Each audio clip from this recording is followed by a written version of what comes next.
Allez, nous y voilà à la dernière vidéo sur la conception entière du moteur. Et dans celle-ci, je vais vous présenter le dimensionnement du système de fixation que l'on a déjà abordé dans l'épisode numéro 2, qui viendra se placer embuté à l'arrière de la tuyère et du bouchon. Mais cette fois-ci, je vais insister un petit peu plus particulièrement sur le choix des vis qui viendront reprendre les efforts. En effet, et pour rappel, quand le moteur sera en fonctionnement, la pression de la chambre de combustion va exercer une force sur le bouchon et la tuyère qui sera loin, très loin d'être négligeable.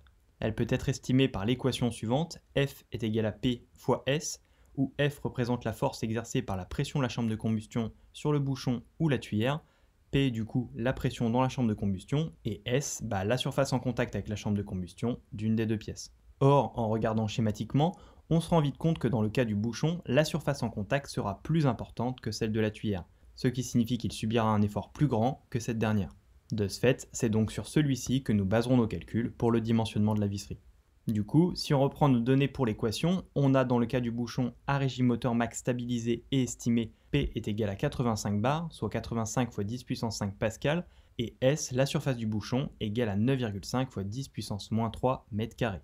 Ce qui nous donne donc, après calcul, un effort sur le bouchon de F est égal à 80 778 newtons, soit 8234 kg, ou encore plus de 8 tonnes d'effort.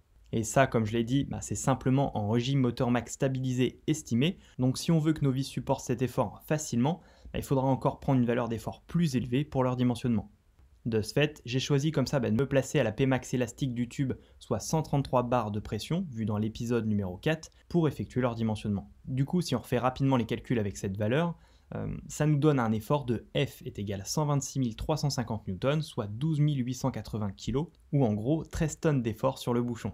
Bref, cela étant dit, passons maintenant à l'étape suivante et voyons un petit peu le type de vis que nous allons utiliser pour nos fixations. Et croyez-moi, pour celle-ci, on n'ira pas s'approvisionner dans le tout venant d'un magasin de bricolage classique, car il nous faudra des vis de qualité et surtout des vis avec une haute résistance parfaitement connue.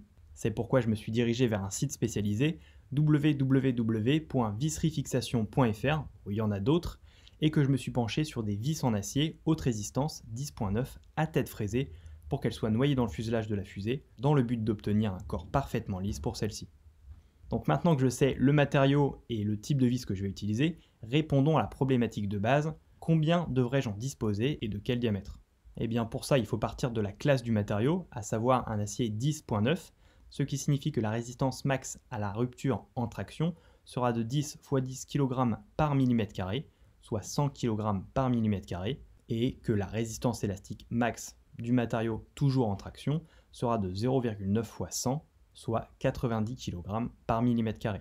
Or, dans notre cas et dans le cas de visserie pour un moteur fusée, les vis ne vont pas travailler simplement en traction, mais elles vont surtout travailler en cisaillement, ce qui implique qu'on doit rajouter un coefficient à ces valeurs, notamment vis-à-vis de la résistance max à la rupture, qui devient en cisaillement 100 fois le coefficient de cisaillement 0,7, ce qui est égal à 70 kg par mm². Du coup, avant-dernière étape, et si on veut estimer combien une vis sera à elle seule capable de reprendre comme effort, juste à multiplier la valeur que l'on vient de calculer, 70, par la section de la vis considérée, et le tour sera joué. Exemple, cela donne pour une vis M5, qui a un diamètre intérieur normalisé à 4,2 mm, environ 970 kg. Enfin, et pour finir de répondre à notre problématique de base qui était combien de vis pour quel effort calculer, plus qu'à diviser la valeur de l'effort majoré d'environ 13 tonnes, que l'on avait trouvé précédemment tout à l'heure, parce qu'il est capable de reprendre une vis comme celle-ci, soit 970 kg. D'où finalement 12 880 divisé par 970, ce qui correspond à 14 vis arrondies à la vis supérieure. Voilà, vous savez un peu tout sur comment j'ai calculé combien de vis pour quel effort.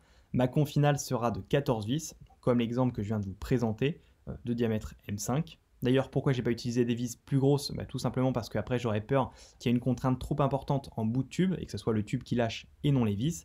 Et si vous avez d'autres questions, que ce soit sur les calculs que j'ai faits ou sur d'autres notions que j'ai pas forcément abordées dans cette vidéo, n'hésitez pas à me les poser en commentaire, j'y répondrai avec plaisir. En attendant, à très bientôt pour d'autres vidéos, et sûrement à Noël pour le premier essai Grandeur Nature. Allez, à bientôt.